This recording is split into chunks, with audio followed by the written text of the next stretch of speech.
Хөрөнгөний зах зээлийн хөгжлийг дэмжигч Бичил Глобус санхүүгийн байгууллага. Аримын үзэгчдээ яг одоо Монгол телевизийн студиэс зах зээлийн чимээ бодлогын хэлтүүллийн шинэ дугаар эхлэхэд бэлэн болсон байна. Хөрөнгөний зах зээлийн хөгжил болон бусад салбарт хувь нэмэр оруулах зорилгоор бидний бэлтгэдэг зах зээлийн чимээ хэлтүүлгийн энэ удаагийн дугаарт бид төрийн өмчт компани Reform сэдвийг онцолж байна. За ингээд студид ирсэн хүндэт зочдтой танилцуулъя. За миний баруун гар талаас 5 богд капитал үнцаасны компани гүйцэтгэх захирал Мөнх Эрдэнэ. За миний зүүн гар талаас төрийн өмчийн бодлого зохицуулалтын газрын төрийн өмчийн удирдлага зохицуулалтын хэлтсийн дарга Баяр Эрдэнэ. За мөн миний баруун гар талаас Think Монгол институтийн үүсгэн байгуулагч гүйцэтгэх захирал Зол Баяр. За миний зүүн гар тал Үсээ хурлын гишүүн Сайн Зориг нар хүрэлцэн ирсэн байна.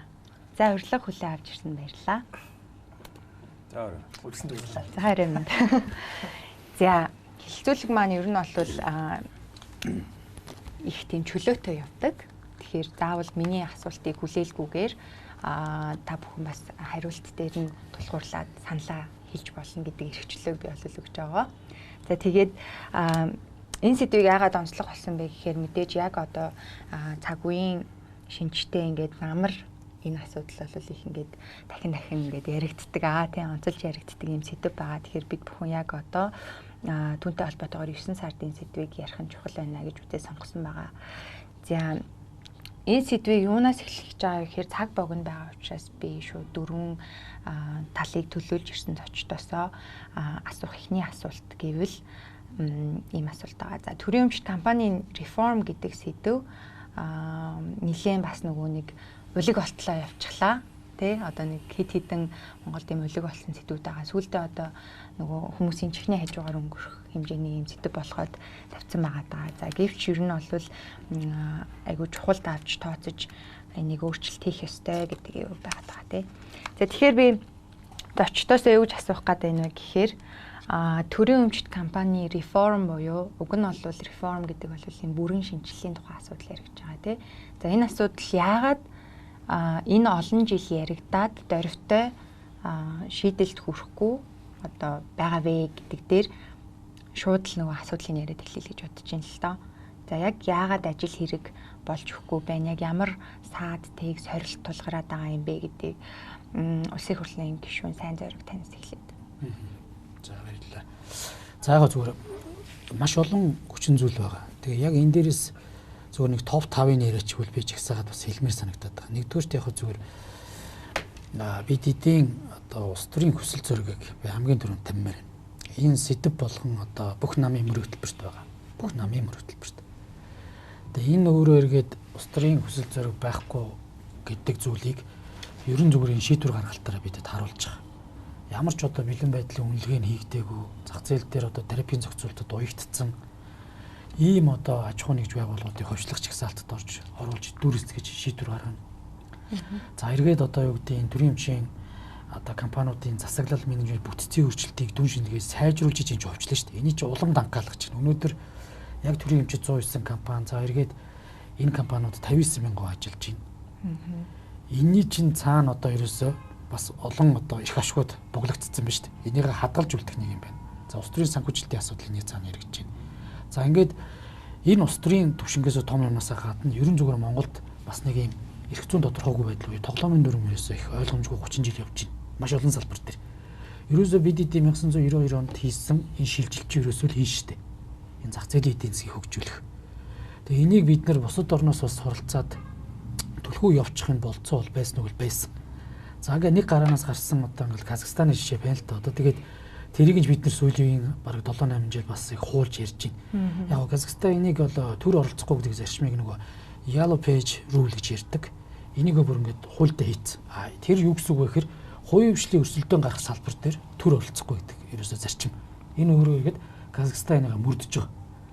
За тэгээд яг хуу дэлхийн улс орнуудын тэр яг энэ төрийн өмчөөс шилжилт бол мэдээж 1990 оны посткоммунист орнуудын цаана 2000 оны дунд ч бүүн боллоо шүү дээ. Бидэд энийг ч гэсэн харж яг энэ зах зээлийг бас тэлэх хөрөнгө оруулалтыг татах тэр алтан боломжийг ерөөсөө алдсан.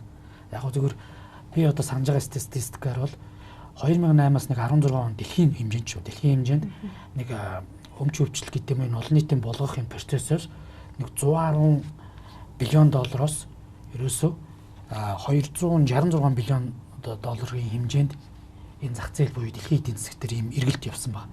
Тэгээ бид энд ерөөсөө оролцож чадаагүй. Энэ өөрөө эргээд маш том боломжуудыг бид хажуугаар өнгөрөөсөн л гэсэн үг. Тэгээ энэний гол нөлөөч нь бас яг манай урд төрш юм билээ. Хэдийгээр бидэд социалист гэж байгаа боловч эн чинь бас энийгээ мэдэрж ийн, хяналтанд оруулж ийн. Ийм зүйлүүд байвж ийн. За би яг зүгээр ингээд товчлоход улс төрийн хүсэл зориг алга, дүр үсгсэн шийдвэр гаргаж ийн. Улс төрийн санхүүжилтийг бид нар шийдэж чадаагүй учраас энийг гацаагаад байлгаад байна гэж дүгнэмээр байна. Дээрээс нь хууль эрх зүйн орчин. Өнөөдөр төрийн өмчийн бодлого зохицуулалтын газрын гайдлайнс буюу өдөртөмжөөр явах ямар ч болцоогүй гэдэг зүйлийг л илтгэж байна. За тэгээд ерөнхийдөө бидэд энэ салбарт дах өмч бүртгэлийн асуудал ч гэдэм юм уу. Ерөн зүгээр бэлэн байдлын үнэлгээгүй учраас яхаа мэдэхгүй. Алийг гаргахаа мэдэхгүй. За тэгээд зах зээлийг ингээд хашаа тавьсан байгаа. Ерөөсөө тарифын зохицуултууд. Тэгээ энэ тарифын зохицуултыг чөлөөлж өгж энэ дээр зах зээлийг нээхгүйгээр дараагийн олон нийтийн болох энэ зүйл байхгүй шүү дээ. Тэгээд энэ бол зүгээр ингээд улс төрийн нам буюу ялсан намын зарим нарга нарыг тижээж ийн. За шулуу хуйлгэд. За хоёрдугаарт ерөнхийдөө зарим төрлийн албаагчдын чөлөө цагаар хийдэг ажил гэдэг ойлголтод суучлаа шүү дээ. Ингээд тузыг бүтэн цагаар биш. Өөрийгөө бүтэн зориулах биш. Ажлынхаа хажуугаар тузын гишүүнийг бадаг. Хитэн ч тузын гишүүн гэдэг. Одоо яг энийг би бол хатуух хэл.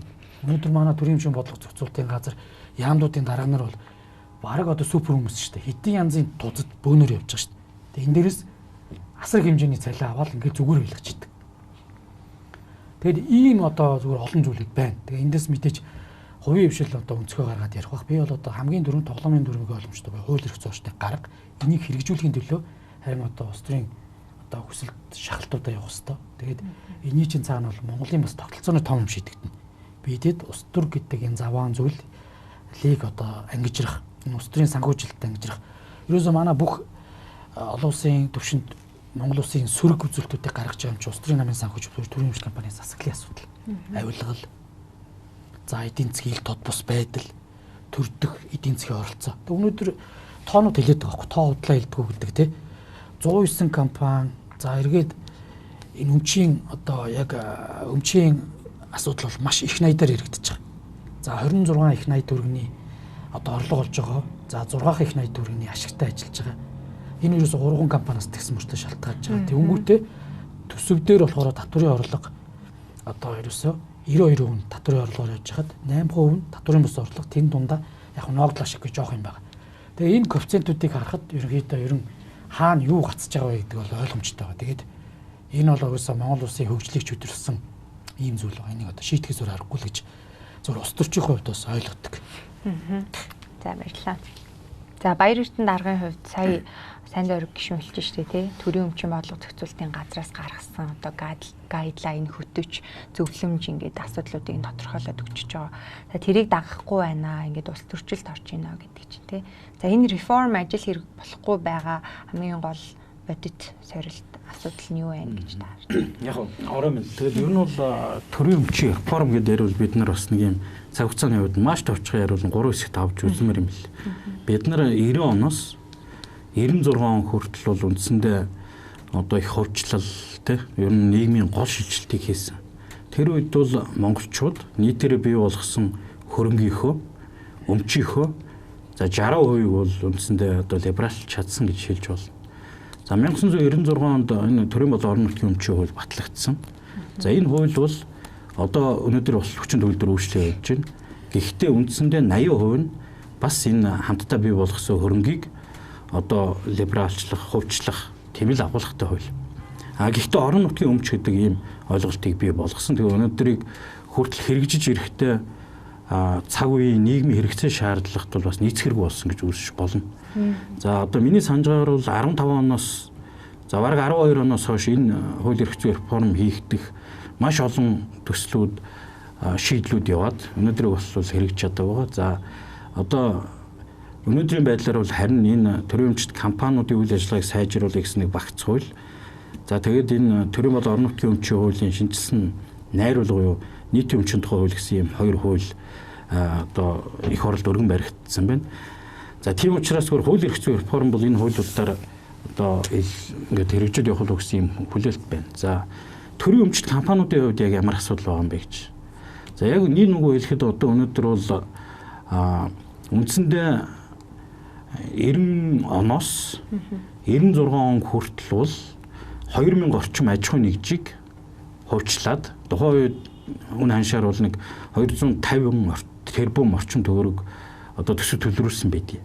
2001 оноос өнөөдрийг хүртэл 80 орчим компанийг төрийн өмчт томхон үн цэнтэй аж ахуйн нэгжүүдийг хувьчлах үндсэн чиглэлүүд гараад засаг хэрэгжилтийг нь хангаад тухайн жилийн жагсаалтыг батлаад нэг 30 орчмыг нь одоо хувьчилсан байна. Энэ дотор та бидний мэдих АПУ, Худалдаа хөгжлийн банк, НИК гэдэг ингээд олон 30-аад аж ахуйн нэгж байгаа. Өнөөдөр 60 орчим аж ахуйн нэгж одоо сүүлийн 3-4 үндсэн чиглэлд ороод үндсэндээ 20 жил дамнаад яригдж байгаа юм асуудал. За энд яагаад энэ асуудал одоо ингээд шийдэгдээгүй юм бэ? Энэ төрөмчт компаниуд олон нийтийн болж чадаагүй юм бэ гэдэг дээр бол би бол нэг 4 асуудлыг одоо хэлхийг хүсэж байна. За нэгдүгээрт за энэ бол одоо магадгүй одоо судалгаа тооцоод дутуу тийм ээ тодорхой хэмжээнд олон нийтэд биерж дээр арилжахад худалдахад цаг нь болоогүй компаниудыг бол одоо байнга лозунг шинжтэй ингэж оруулж ирсэн. За хоёрдугаарт магадгүй том ашиг сонирхлууд, том одоо их ашигуд хөндлөсөх, зөрчилдөх ийм асуудлууд байсан баг. За гуравдугаарт ер нь бол манай одоо хөрөнгөний зах зээлийн боломж олцоо, тэг хөрөнгө оруулагчдын хүсэл сонирхол бас хангалтгүй түвшинд байсан юм уу гэж харж байгаа. За дөрөвдүгээрт сонгуулийн мөчлөг энэ үндсэн чиглэлийн хэрэгжилт хоёр дандаа зөрж байсан нэг юм дүр зураг байгаад. Энийг бол одоо та бүхэн legal empower ороод хүчин төгөлдөр байгаа бүх одоо нийтлэлтэй олгох, хувьчлах, арилжах энэ компаниуд жинсгалтыг харахад их ойлгомжтой болов уу гэж бодож байгаа. Тийм учраас ер нь бол одоо бид сүүлийн үед бол ялангуяа энэ Монгол Улсын хөгжлийн бодлогот төрийн өмчт компаниудыг аль болох одоо нээлттэй болгоё, биржээр дамжуулж хөрөнгө оруулалт татъя.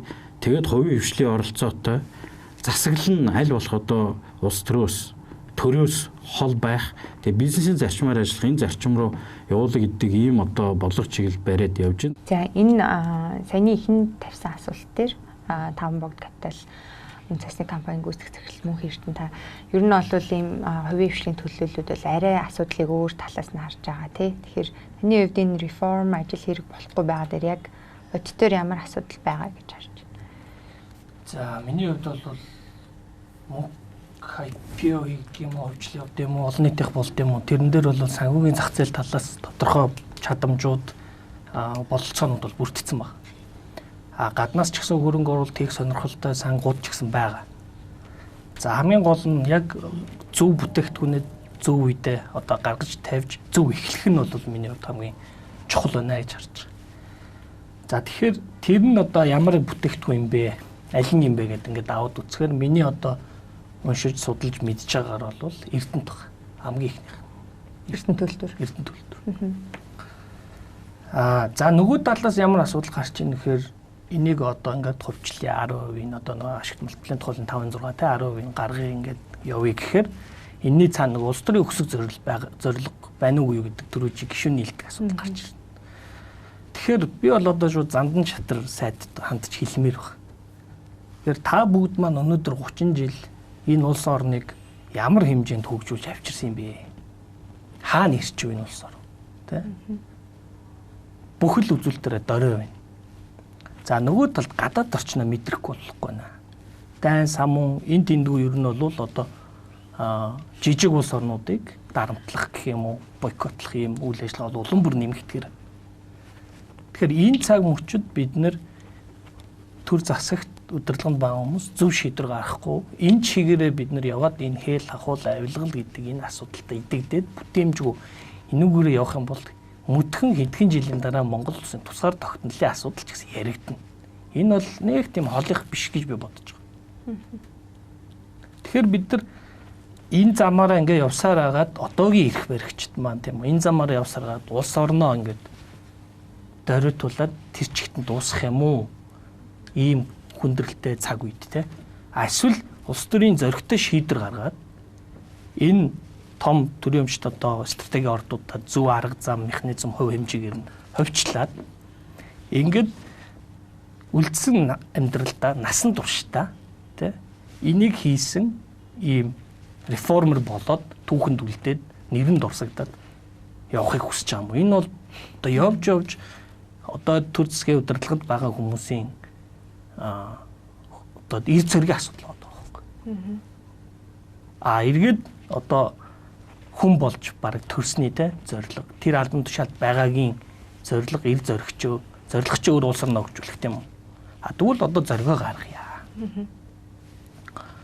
гэдэг зүйлийг бол би шууд хэлмээр. Тэгэхээр тодорхой ажлууд судалгаанууд бол явж байгаа юм байна гэж хэллээс бол мэдээлэл авсан. Тэгэхээр миний зүгээр харж байгаагаар бол нэгдүгээрт Эрдэнэт хамгийн их мөнгө иргэдэг газар, хамгийн их одоо их ашиг байгаа газар. Тийм учраас эндээс эхэлчих юм бол ер нь нэлээд том асуудлыг шийднэ гэж харж байгаа. За дараачих нь бол энэ critical mineral гэдэг. За газрын хуур элемент гэдэг бас юм ашигт малтмлын одоо эрдэс баялаг бол дэлхийн нийтийн анхаарлын төвд бол орчлоо. За тэрний юу гэхээр Хятад Америкийн гадаад худалдааны дайн дээр Хятад одоо Америкийг ганц бадж байгаа юм. Энэ critical mineral газрын хуур элемент тохируулж ашиглалаа шүү дээ сая. Тэгэхээр Хятад ч одоо энэ дэлхийн нийт энэ эрдэсийн 80% билүү одоо баг 90%-ийг одоо ухаж гаргадаг. Америкийн 50 билүү 60%-ийг нийлүүлдэг юм байна. Тэгээд дараа нь яачдаггүй шүү дээ. Тэ. Нөгөөдөл нь экспортлохгүй гингүүтэл за би тэгвэл одоо тарифа нэмнэ гэдэг л ийм л юм. Тэгээд одоо Хятадын энэ дайнд гадаад худалдааны дайнд хамгийн том түүл нь энэ болсон байхгүй. Тэгвэл бид нар тодорхой илэрцүүд одоо илэрцүүд тэгээд судалгааны үр дүнгууд бол байгаа гэж би ойлгоод байгаа. Монгол улсад аль хэзээ хийлтсэн. Тэгэхээр хоёр дахь миний хэлэх гээд байгаа санаа бол энэ бүх байж болох илэрцүүд лицензийн талбаануудаа одоо critical mineral билүү те бүр яг манай одоо төрөмжт компани толгой компани байгаа юм байна шүү дээ. Тэрнийхээ дор бүгдийг цуглуулад хин нэгний эрх ашиг орж амжаагүй цэвэрхэн байгаа дээр нь Австралийн бирж рүү юм уу Торонтогийн бирж рүү 51% хөвжилчих хэрэгтэй. IPO хийгээд гаргачих хэрэгтэй. Ингийн бол яг энэ дээр чинь цоо шин ийм эрдэс баялаг дээр гадныхан цэвэрхэн юм дээр орж ирэх байхгүй. Тэгээд 51% л үг. Тэр 34 тэр 10 марв бол ямар ч хэрэг. Тэр нэг 10%-ийг аваад хинч биш байгаад тэр тузад ганцаараа суугаад яах юу ч хийж чадахгүй шүү дээ. Барахгүй. Дор хэж тэг 3-1 суудлыг авч ээж 3-1 нь хараад бус байж ээж төрөөс 3-1 нь байж ээж эн чинь хүчний тэнцвэр хадгалагдана асуудлууд шийдэгдэнэ. Тэгэхээр энэ хоёр одоо үйлдэлийг хийгээсэ гэж би бол хүсэж байна. Засгийн газраас. Ингэж чадвал энэ улс орны хувь заяаг бол өөрчилж чадах цаг үе бол яг одоогийн энэ засгийн газарт бол байна. Тэгэхээр ингэж өөрчлөөд улс орноо өөдөнд татах юм уу? Эсвэл өмнөгшгөө явуулаад тэгээд энэ улс орныг давбарлал дуусгах юм уу? Ийм сонголтын үн байна гэж хэлж байна. За баярлалаа. Мөнх эрдэнэ зочны маань хувьд шууд шийдэл санал болгоход эхэлж байна.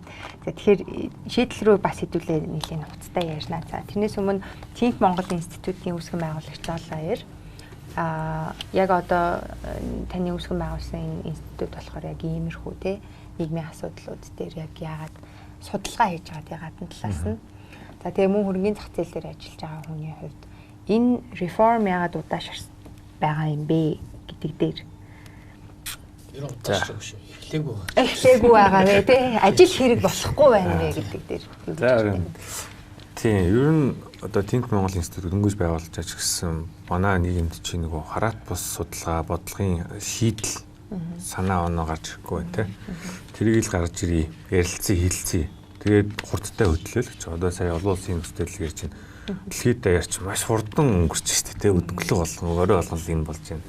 Монгол улс маань тэгээд төрийн эмчийн реформ гэдэг яриад 10 20 жил болол байж те. За тэгээ асуудлыг харахаар би бүр сөөрөөс нь ер нь монголч байдал ер нь альва асуудал харахаар бүр ингээд явж хүмүүсийн сэтгэлгээнд байна уу одоо байгаа юм байна л гэж асуудал ямар ч асуудал байсан. Монголчуудын одоо бүх одоо монгол иргэдийн за шийдвэр гаргасан хувийн хвшил бүгдтэй. За тэгээ бид нар ч ер нь төрийн өмч гэдэг юу ч ойлгоод байгаа юм бэ? Төр өмчтэй байна гэж юу гэсэн үг юм бэ? Төрийн өмчт компани байж болох юм уу гэдгээс эхлэх хэрэгтэй. Тэгээ сая энэ дээрс хэллээ нөгөө Баяр Эрдэнэ дараагаас хэлж байна. Яг амар ойлгомжтой хэлж шít. Одоо байгаа төрөмж компаниуд 30 хэдэн бизнесийн чиглэл юм байна. Хэдэн нийт олон нийтийн эрхлэн байна гэдэг. Төрөмж компани ямар нөхцөлөд үүсдэг вэ гэж онлын хувьд ярихаар ч нөгөө нийтийн бараа буюу олон нийт хэрэгтэй байгаа бараа хүчлийг зайлшгүй шангах учраас одоо үүсэж байна тий. Одоо цахилгааны хангах ч гэдэг юм уу. Тэрийг хувийн хвшлэх их биш нэ одоо зарим ихэнх тохиолдолд хийхээс аргагүй.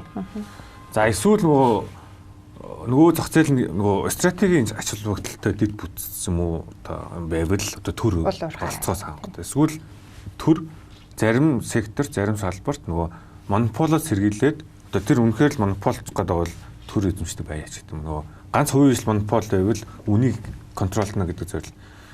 Бусад тохиолдолд төр ер нь хувийн төр өмчтэй байх, төр компанитай байх зөв юм буруу мó гэдгийг бид нар л одоо амар сайн ойлголцох хэрэгтэй юм шиг. За тэгээд за окей тэр бизнесийн салбаруудад 30 хэдэн төрлийн өмчт компани байхаараа тэд нар ч л хамгийн том асуудал үүсгэж байгаа байхгүй. Шудраг бус өрсөлдөөн үүсэж байна. Бусад хувийн хвшлээ өрсөлдөж байна. Тэн дээр бол маш шудраг бус өрсөлдөөн үүсэж байгаа шүү дээ. За тэгээд энэ дээр бидний бодох хэрэгтэй юм. Одоо эн чинь капитал хаана байх вэ гэдэг асуудал шүү дээ. Капитал өөрөө төрд байх нь үр ашигтай юм уу?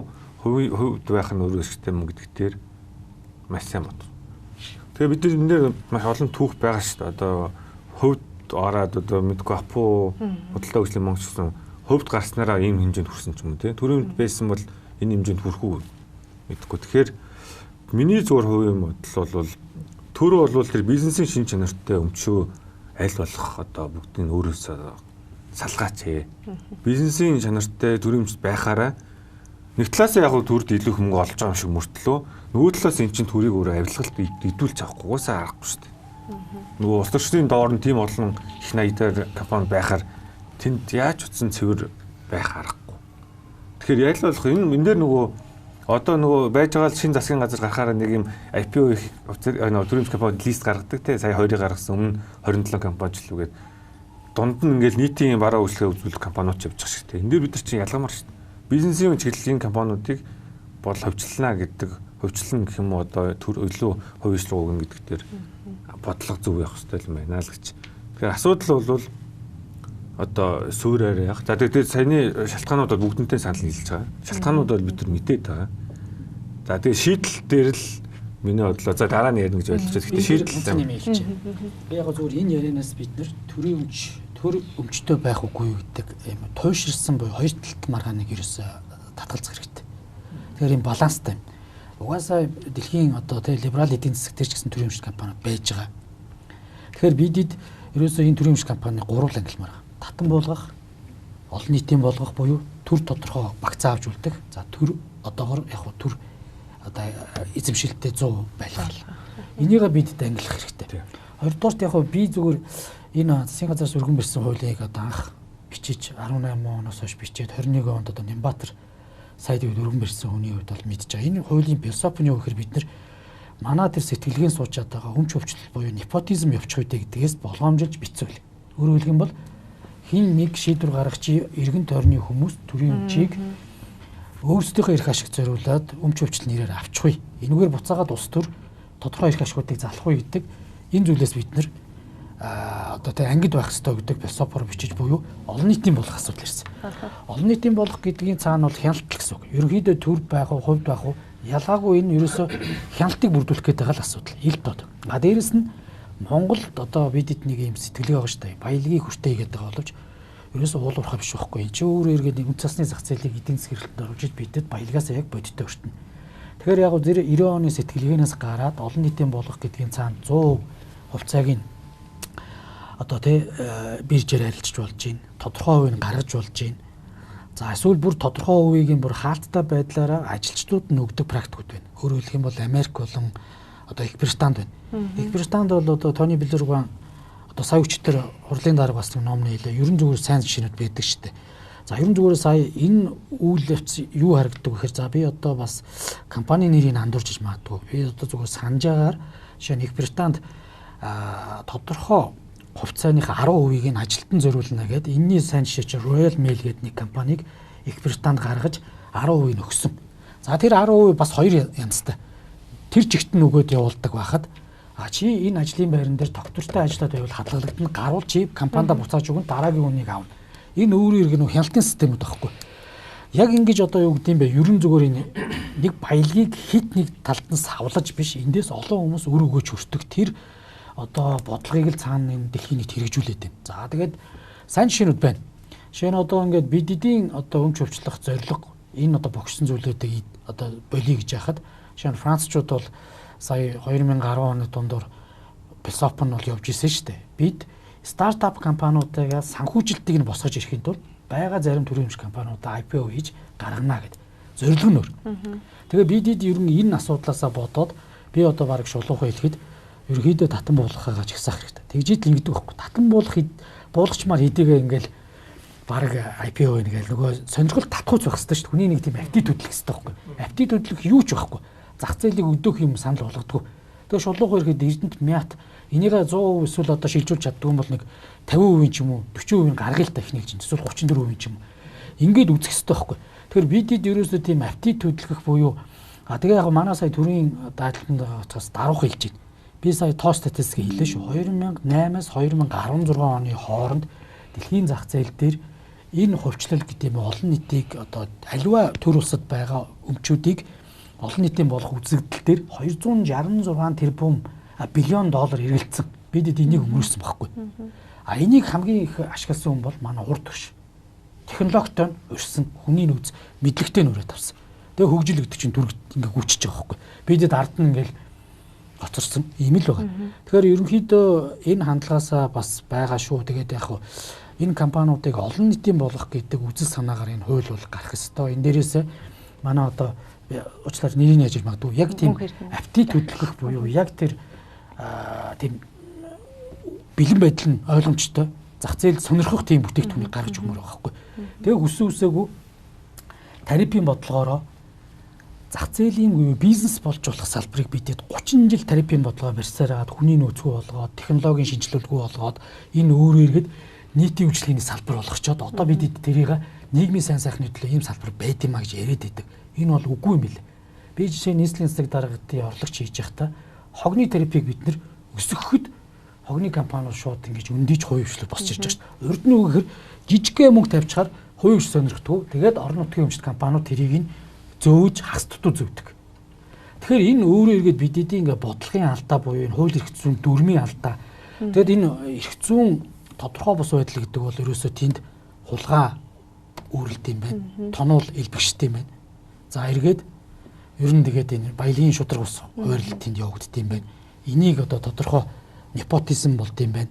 Тэгээд энийг одоо тодорхой эрх ашиг өөрийнхөө эрх мэдлийг хадгалах хэрэгсэл болгох юм байна. Энийг одоо өөрчлөх цаг болцсон шүү дээ. Тэгэхээр энийг маш олон залуучууд л энийг ярьж байна. Тэгээд өнөөдөр би бас ард иргэдтэй бас хэлмээр байгаа. Шинжлэх ухаанд хэдүүлээ жоох итгэмээр байна. Мэргэжлийн хүмүүсийн өгж байгаа санал зөвлөмжөд итгэмээр байна. Тэгэл ерөөсөө ингээл бүх усаа тавиад уугч байгаа юм шиг ингээл ерөөсөө энэ нийгэм чи хаашаа явахаа мэдхээвч гэдэг шин.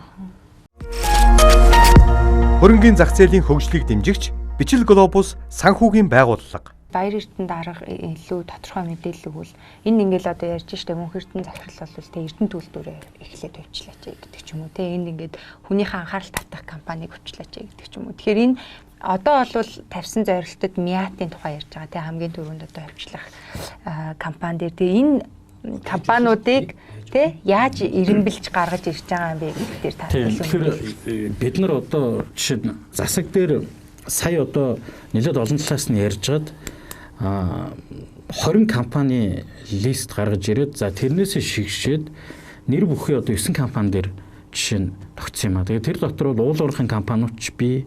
Одоо бидний ярьж байгаа нь Мят байна. За захиргаа холбоо байна. Төрийн банк байна. Хөрөнгийн бирж байна. Хөдөө аж ахуйн давхар даатгал байна. Хөдөө аж ахуйн бирж байна. За ТЭЦ 3 байна. Улаан Эрдэнэтийн дулаан цэцлэгээ станц байна гэдэг ингээд чиглэлийн компаниуд орж байгаа. Тэгэхээр энэ маань одоо үндсэндээ яг ямар бодлого чиглэл бариад ийн вөхөр бид нар 3 зорилт тавьж байгаа. Нэгдүгээрт бол ерөөсөн тухайн салбарын тарифын зохицуултыг зах зээлийн зарчимд нийцүүлээд бизнесийн зарчмаар нь явдаг тэр чиглэл орё. За тухайлбал эрчим хүчний компаниуд. Хувийн хвшлийнхээ орж ирээд хөрөнгө оруулалтаа хийгээд нээлттэй компани олгоод явах юм бол Магадгүй тэнд одоо чөлөөт өрсөлдөөн бий бол эхний ээлжинд үн тариф нь өссөн ч гэсэн яванда зах зээлийн зарчмаараа одоо энэ өөрийн телефоны оператор руу ч ингээд буугаад ирэх баг. За хоёрдугаарт уулуурхайн компаниудыг тухайлбал Эрдэнэс 5-7 10 хүртэл бирж дээр гаргахаар тэнд хөрөнгө оруулагчид одоо нэг баялагтай эзэн байх, Монголын баялагтай эзэн байх тэр бол яг бизнесийн зарчмаараа одоо яваад ингээд зөв схемээр тэгээд тэнд чинь хөрөнгө оруулагчид орж ирээд компани нээлттэй болох тийм ээ улс төрөөс хараад болох компани засаглалын зарчмаар ажиллах энэ үндсэн нөхцлүүд бүрдэх юм болцоотой.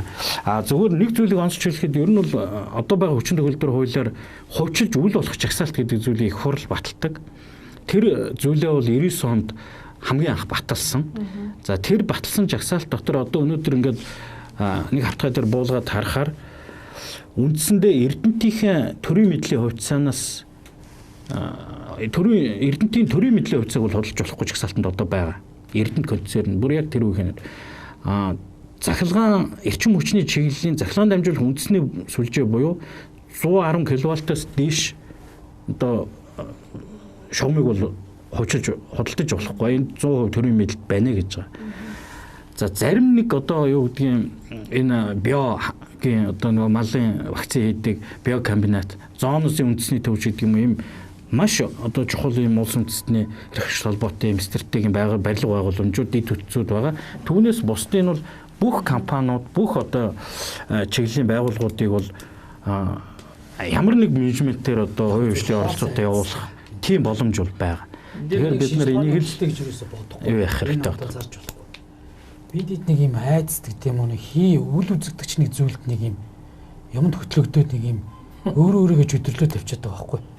Энийг аваад эргэж гарч ирсэн. Хууль зөв байж болно шүү дээ. Одоо тэр ингээд цагийн хугацаанд ингээд өөрчлөлт ороод яваад байгаа юм. Тэ өөрчилж болох. Одоо жишээ нь миний хэлэх гээд санаа бол одоо Монголд зөвхөн өмнө нь бол юугаа одоо хувьчлах уу, юугаа либералчлах уу, юугаа зарах уу гэдэг байсан бол одоо зөвхөн ер нь бол юутайгаа уулдах тухай тэгээ бусдын хувийн хвшил аваад явах, хувийн хвшил бизнесийн зарчмаар тэнд нь өрсөлдөө ороод үр өгөөж явах зүйлүүдийг бол бүгдийг хөвшил. Магадгүй 30 жилийн өмнө жишээ нь одоо юу гэдгийг үйлдвэр үйлчлэгээний байгууллагууд дэлгүүр хоршоог хувьчлах, худалдах гэхэд хүмүүсийн ой танд бууж ирсэн юм. Одоо зарим газар бол хорих байгууллагуудаа хүртэл хувьчлаад хувийн хвшлийн үйл ажиллагааг аваад явж шít. Тийм учраас бид нар өнөөдөр энэ асуудлыг шийдэх хэрэгтэй. Тийм нэг зүйл нэмэд хэлэхэд бид нар энэ хувьчлалыг эдийн засгаас сэргэх нэг хэрэгсэл болгомоор байна. Өөрөөр хэлбэл бид нар энэ зөв компаниудад гаргаж ирээд бэлтгэлээ хурдан ангаад эрхчлэхэд ядаж нэг 2 компани те 3 компани хувьчлаад тэгтээ тэрийгэ тодорхой хувийн буюу харьцангуй ядаж нэг 10-аас дээш хувийн гадны яг институционал дээр мэрэгжлийн хөрөнгө оруулагч зарах хэрэгтэй. Ингэх юм бол тэр мэрэгжлийн хөрөнгө оруулагч нар чинь Монголыг өөрөөр хардаг болох байхгүй. Энэний үр дүнд хаялганд нь дараагийн жилүүдэд чинь дахиад гаднаас мөнгө орж ирнэ. Ингэжээж энэ улс орныхоо эдийн засгийн өсөлтийг бид нар авч явна. Тэрнээс ш одоо тэр нүүрсэнд зис сайхан явж лээ л. Гэхдээ энэ нэг гурыгаа одоо яриха болимоор биш үү те. Нэг өөр юм ярьдаг болмоор байгаа байхгүй. Тэгэхээр би яг мөнхөрчний юм дээр нэг юм ойлгосоо гэж бодоод. Энэ яг ингээ бүгд мэдээд байгаа. Тэгээ бид шийдвэр гаргаж чадахгүй. Өнөөдөр уул уурхаагаас хамааралтай эдийн засгийн мөртлөө уул уурхаа бүгд үзий яддаг. Уул уурхаан компаниуд тэр бүгд тоноолтой. За дээрэс нь нүүрсний үн унахад ингээд маш хүнд нөхцөл байдалтай биш үү. Тэгэхээр ер нь дараагийн тэр мөнхөрчн яг бид төрийн өмчийн компани реформ ярьж байхдаа яг цааталтан сая мөнхөрчний захирлын нэг санаа бол бас төрийн өмчийн буюу тэр ашигтнуудыг яг яаж эдийн засгийн хэрэгэл зөв оруулах уу гэдэг нэг юм явж байна. За өнөөдөр бид уран болго газрын овор дээр жинхэнэ тоглогч болох болцоо байгаа мөртлөө ерөөсөө орон нутгийн гэдэг юм уу энэ газрын хуулийн дагуу орон нутаг болон төв засгийн газрын хооронд хуваарлагдсан чиг үүргийг хэрэгжүүлэх арга механизм олоогүй учраас ингээд зөрчилдөд байж байгаа. Орон нутгаас нэг айдаг, төв засгийн газар маа гэж хичээн зүгөө явуулдаг, орон нутагт нь иргэд ингээд явдаг. Тэгэхээр энийг өөрөн зүгээр энэ төрийн өмчт компани реформ гэдэг юм энэ хэлбэрийг бид нар болсон. Олон нийтийн болох гэдэг энэ концепц. Тэгээ яг mixed ownership буюу аль болохоор тийм сонирхогч биш зорилтод өнөөдөр хөрж авчрах. Тэгэхээр яг зүгээр энэ дээр магадгүй уран болоо газрын овор дээр яг одоо тодорхой хэмжээний өнөөдрийн ордонтыг хилцүүлэгч болж байна. Би бас ороод жоохон суулаа. Бас жоохон харамсалтай байна. Өнөөдөр нэг ийм төслийг бүхэл бүтэн парламентын түвшинд хилцэх хэмжээнд Монгол Улсын хөрөнгө оруулалтын орчин юу болсон юм бэ гэж жоохон гуниг төрлөө. Тэгээ энийг зөв мэдээлэл өгөхөөс гадна тодорхой 10-аас 15% нь орон нутгийн иргэдэд тэргүй хэлжинд нь худалдаж авах. За үгүй л за суманд нь бүр тэ суманд нь. За дараа нь аймагт нь. Тэгээд ингээд нийтээр Монголын иргэд авах ч юм уу. Ингээд зөв хөдлөхгүй л бол бид эдийг цаг хугацаа хөлөөхгүй. За энэ дээр яг одоо ховчлолын асуудал дээр бид нэр яг энэ нөгөө иргэдэд хувьцаа эзэмшүүлэх гэдэг дээр л төвлөрөөд байгаа шүү дээ. За энэ шийдэл юм уу гэдэг дээр тий. Ер нь бол одоогийн байдлаар тэгээ гаргаад тавьчаад байгаа тэрийг ярьж байгаа. За гэхдээ яг бодит байдал дээр бол уулуурхаан салбараас эхэлж хөвчлөх асуудал бол ярихдаггүй байгаа. Ер нь бол тий одоо Миат гэдэг ч юм уу өөр салбар бизнесийн салбаруудын компаниуд яригдчихэж байгаа нэг юм шүү дээ. Энэ дээр би зоолоо хоёр захирлаас нэг зүйл асуух гээд байгаа юм. Өмнө нь биднэрт ер нь бол төрийн өмчт компани бирж дээр гаргасан түүхүүд байна, жишээнүүд байна. Гэхдээ тэр компаниуд яг ингээ хөвчлэн үр дүнтэй байсан уу, засаглан сайжирсан уу гэдэг асуултыг тэмдэгтэй тий. Тэгээ энэ яг дотоодын зах зээл дээр олон нийтэд хөвчлөл хувьцаа эзэмшүүлэх нь шийдэл мөн үү гэдэг дээр тий. Одоо яг мөнх эрдэнэ захирлын дээр стратегийн хөрөнгө оруулагч руугаа эхлэж чиглэх юм уу?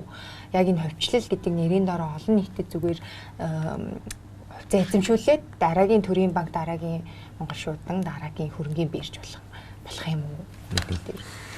Окей. Энэ дээр олон санхүүгийн одоо инженеринг гэж байгаа санхүүгийн бол юу сонголтууд байгаа тийм. Бид нар зүгээр IPO л яриад та дотооддоо 10% гаргая, 20% гаргах уу, 30% гаргах уу ярьж байгаа. Тэгээ бид нар өмнөх түүхүүдэд харахаар одоо төрийн банк 5% бол гаргасан.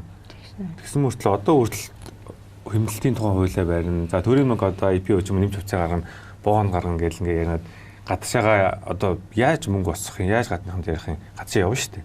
Хөнгөд төсөв байхгүй. Төрийн өмч манайх ч хамаагүй ингэж болохгүй. Бусад банкуд нь яваад идэг, өрсөлдөгч банкуд нь. Тэгээ хамгийн ашиг муутын төрийн банк явж шүү дээ. Тэр чинь бид нар одоо хувьцаа гаргалаа 5-10% хамаагүй. Тэр компани яг төрийн банк төрийн өмчт гэдгээр нь л явах юм уу? Яг ямар компани гэж үзэх юм бэ? Тэр нэг юм сонин байдал орчод шүү. Тэгээ өрсөлдөж байгаа. Нөгөө салбартайгаа компанид өрсөлдөе гэхээр нөгөө барьц одоо ингээд энэ жил төсөв ингээд танжингууд төрийн банк төсвийн танлаа танаа томилтын мөнгө зардлаа чинь бүгд наслаа танах гадаж авч болохгүй. Тэгээ нөгөө банкуд нь бол бүх захирлууд нийтдээ яваад хаана мөнгө вэ? Яаж мөнгө босгох вэ яваад идэг. Тэгэхээр энэ асуудлыг хэдүүлээ зэгслэх хэрэгтэй. Тэгээ шийдэл бас зөвхөн IPO гэдэг юм харах нь бас өрөөсгөлж хараад байгаа юм. Тэгэхээр мэдээж явж явж хөрөнгөний засал бол шийдэл. Тэр нь бол гарцаагүй. Гэхдээ шууд одоо нэг 5-10 Монгол гарах нь бас шийдэл үү? Эсвэл одоо бид нар ойрхон Казахстан, Үзбекистан жишээ биш. Дуал лист хийж болж байна. Ер нь бид гадны хөрөнгө оруулж оруулж яаж гадны хөрөнгө оруулж ирэх юм бэ? Монголд орж ирэх юм хэцүү шүү дээ. Тэгээ бид нар Лондонгийн хөрөнгө биш, Торонто, Хонконг, Австрали гэх юм уу?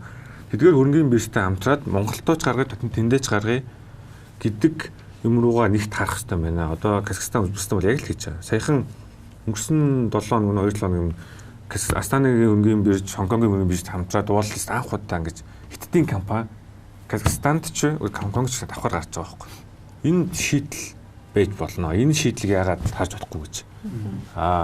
Бас нэг өөр шийдэл нь одоо чинь Миатиг ярьж байна те.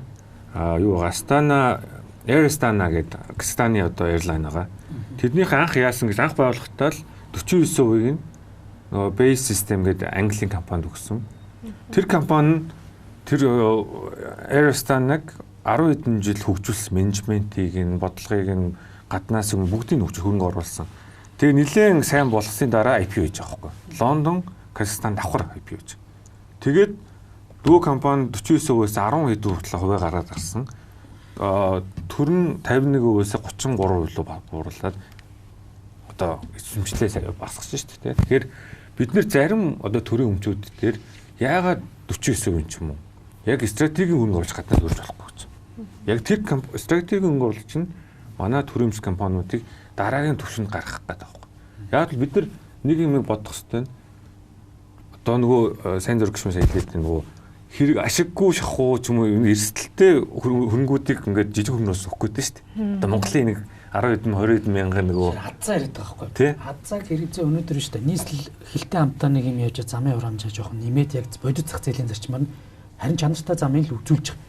Гэтэл өнөөдөр баг энэ дээрээс Улаанбаатар сараа 1500 км-ээс ховд ороход 3000 төгрөг тушааж байгаа зам дээр ер нь тэгээд ховчлаад энийг яг яах гэж байна. Би ерөөсө тэгэхээр бид ер нь ийм бодтой бус юм дүр хэсгсэн юмнууд чи ерөөсө энэ имийг зүйлтэй ингээд нэг юм үлгэрч юм шиг сонирн болгоод байгаа байхгүй. Ерөөсөө юу штэ. Одоо чинь автозамсар ажилтны 20 компани бэрж байгаа чагсаалт орсон штэ.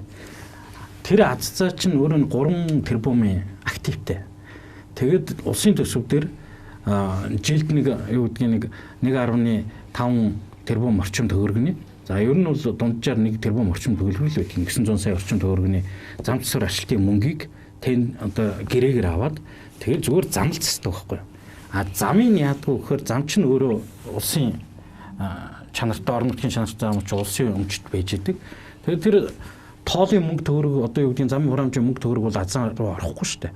Тэд нар чинь зүгээр л зам засдаг. А тэгэхдээ хажууд нь 12 ширхэг хувийн хвшлийнхэн бас яг төрийн 20 компанид ижилхэн ингээд зам засаад байж идэг. Тэгэхэд энийг би хойчлох тухай ойлголт байж болохгүй. Төвлөрмөр үү.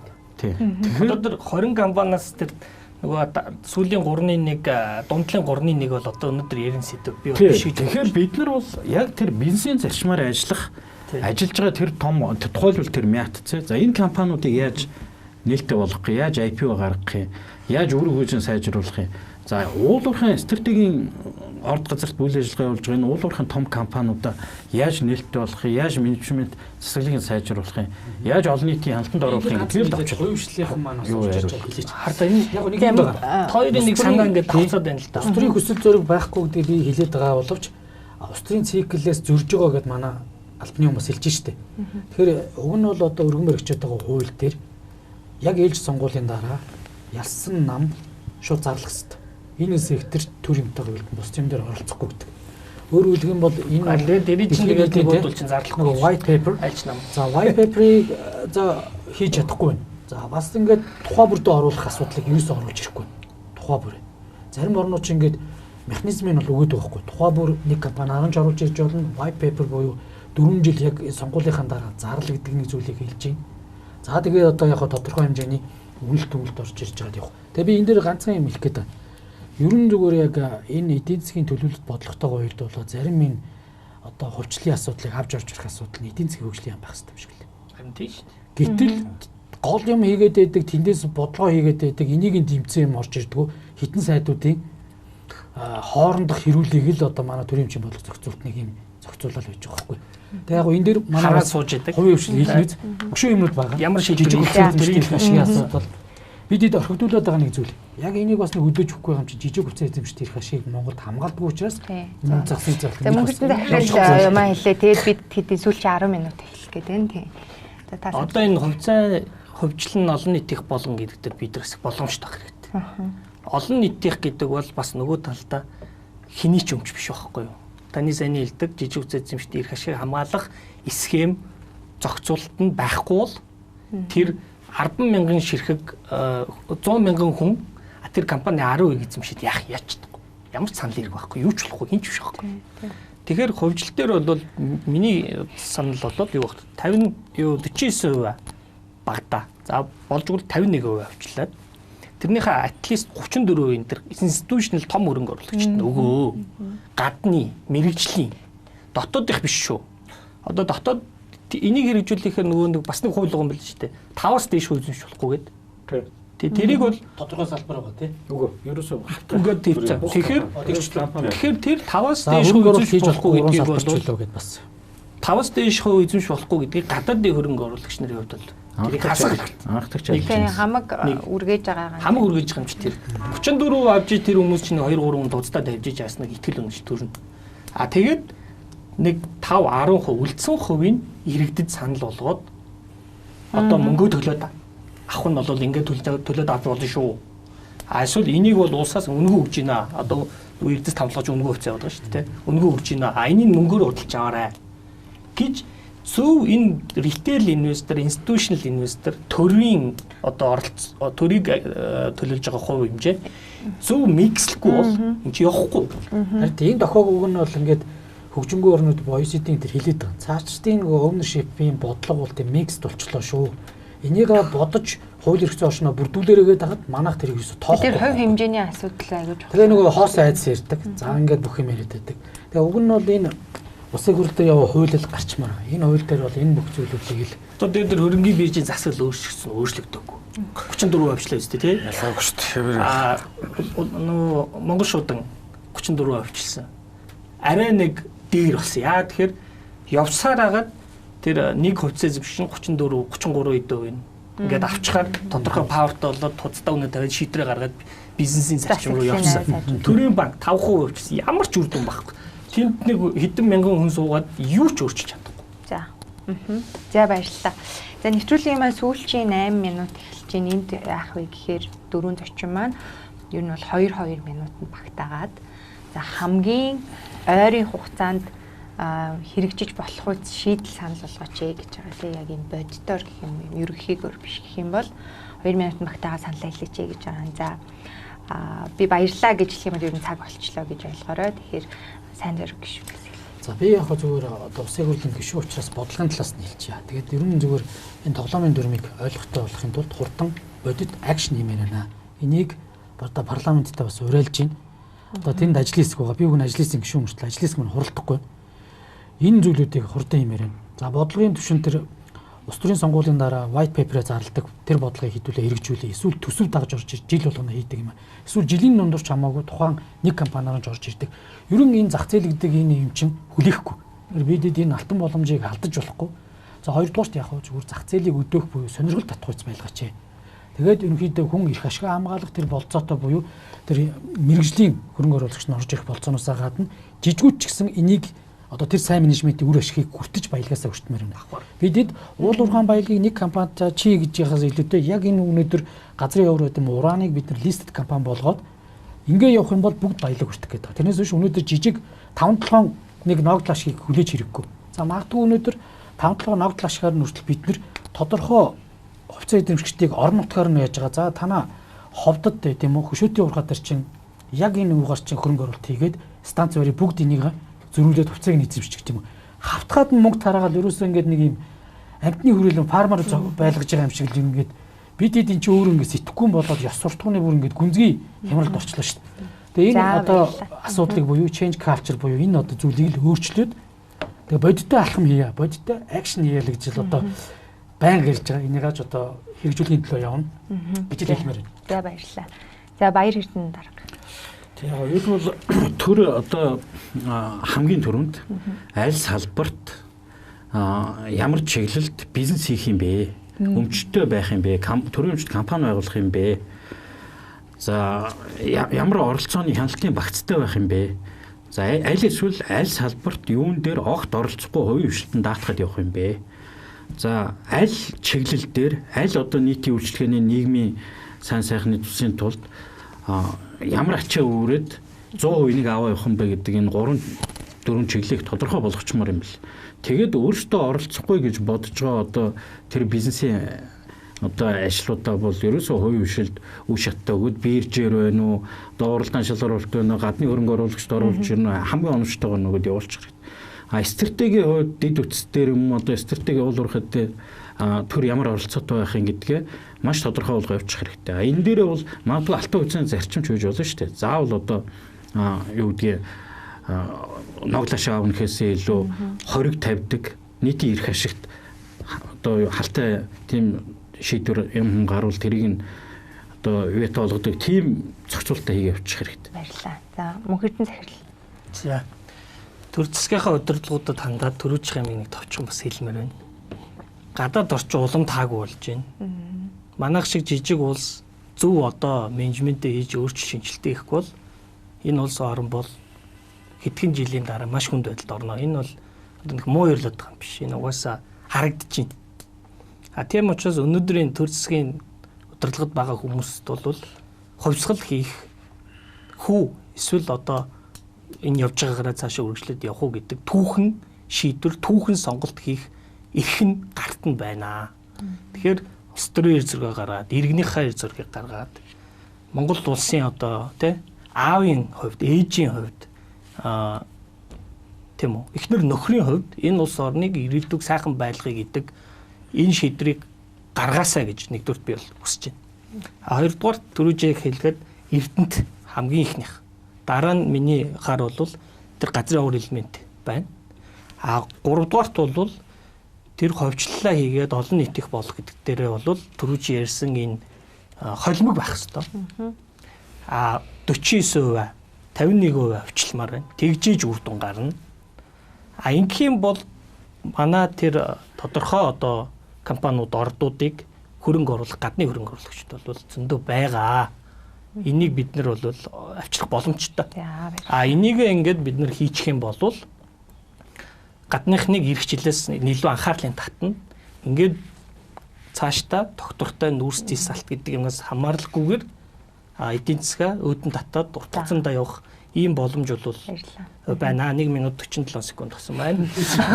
За тэгээд эцэст нь хэлэхэд бол